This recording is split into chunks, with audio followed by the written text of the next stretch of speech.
আসসালামু আলাইকুম। যারা চ্যানেলটি সাবস্ক্রাইব করেননি সাবস্ক্রাইব করবেন, গুরুত্বপূর্ণ কিছু তথ্য পাবেন ইনশাআল্লাহ। আপনারা দেখতেছেন এখানে দেশি মুরগি। আমার দেশি মুরগির প্রজেক্টটা ইনশাআল্লাহ আস্তে আস্তে এগিয়ে যাচ্ছে আপনাদের দোয়া এবং ভালোবাসা ইনশাআল্লাহ। যাই হোক, অনেকেই বলে দেশি মুরগির কি ঠোঁট কাটতে হয়? হ্যাঁ, দেশি মুরগিকেও ঠোঁট কেটে দিতে হবে।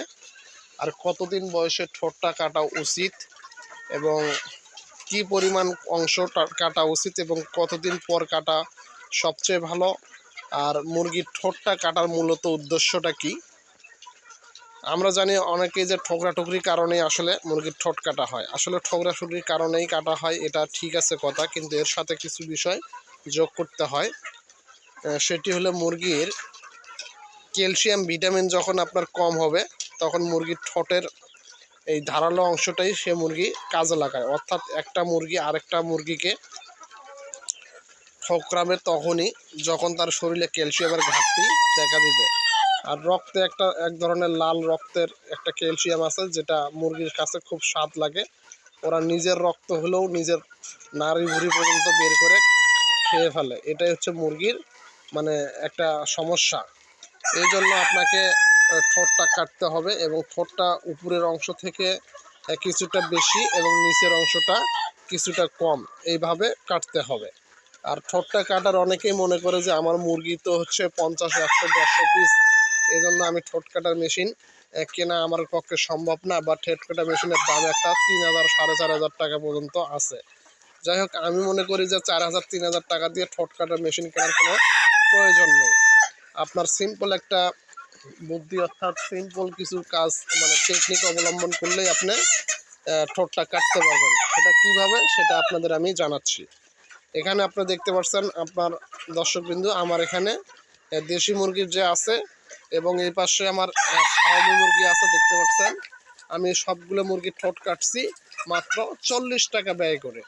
40 টাকা ব্যয় করে কীভাবে ঠোঁটটা কাটলাম সেই বিষয়টা এখন আপনাদের বিষয়টা জানাবো।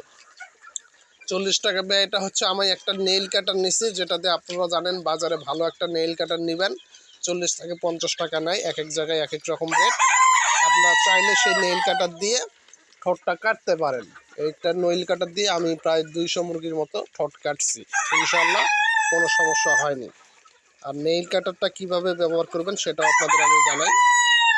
মুরগির ঠোঁট কাটার সময় অবশ্যই মুরগির জিহ্বাটা যেন কাটা না যায় সেই বিষয়টা আপনাকে অবশ্যই লক্ষ্য রাখতে বা খেয়াল রাখতে হবে।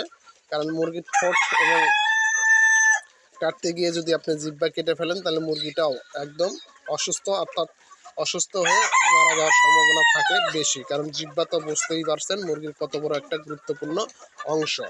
এই জন্য আপনাকে 2 হাত মাঝখানের আঙ্গুলটা ভেতরে দিয়ে উপরেরটা থেকে একটু বেশি এবং নিচেরটার থেকে একটু কম আপনি চাইলে একটা ছ্যাঁকা দিতে পারেন, হালকা ছ্যাঁকা দেওয়ার জন্য। আর না দিলেও কোনো সমস্যা হয় না। আর মুরগির ঠোঁট কাটার পর অবশ্যই প্যারাসি অর্থাৎ ফার্স্ট ভেট এবং খাওয়াবেন, ব্যথানাশক ঔষধ খাওয়াবেন। প্যারাসিটামল খাওয়ালেই এনাফ। তাতে আপনার মুরগিটা সুস্থ হবে এবং ব্যথামুক্ত হবে এবং ইনশাল্লাহ খুব দ্রুত খাওয়া দাওয়া এবং অন্যান্য সমস্যা থেকে সমাধান হয়ে যাবে। যাই হোক, আপনার ঠোঁট কাটার বিষয়ে কিছু গুরুত্বপূর্ণ কথা জানালাম। এরপরে আমি পরবর্তীতে আরও একটা বিষয়ে গুরুত্বপূর্ণ ভিডিও নিয়ে পরবর্তী ভিডিওতে আসছি ইনশাল্লাহ। এ পর্যন্ত যারা এখনও আমার চ্যানেলটি সাবস্ক্রাইব করেননি, দেশি মুরগির প্রজেক্ট নিয়ে আমি আপনাদের ইনশাল্লাহ আরও কিছু গুরুত্বপূর্ণ তথ্য এবং বাস্তব অভিজ্ঞতা দেবো। এর সেই সাথে যারা আমার চ্যানেলটি সাবস্ক্রাইব করেন অবশ্যই সাবস্ক্রাইব করবেন এবং আমার সঙ্গে থাকবেন ইনশাল্লাহ। আমার চ্যানেল থেকে কিছু না কিছু তথ্য পাবেনই পাবেন।